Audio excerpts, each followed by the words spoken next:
The California Universal Foods Program has been serving free meals for 3 years now. I'm Shantae Mani, your Bakersfield neighborhood reporter. Local officials tell me that besides serving nutrition, they've been also breaking stigma. Many times we have students that qualified for a free meal. However, because of a stigma, they may have not taken advantage of that.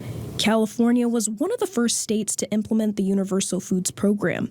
The program started because of the need for meals during the COVID-19 pandemic. We're super excited. Breakfast and lunch at no charge at all of our 46 school districts, including our County Office of Education programs.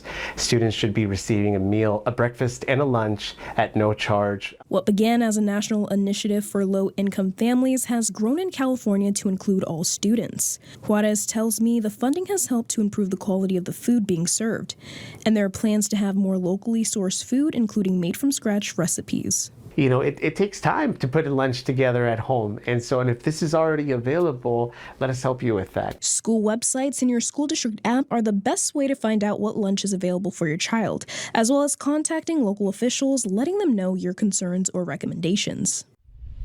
For more back-to-school information, you could visit our website. I'm Shantae Mani, your Bakersfield neighborhood reporter.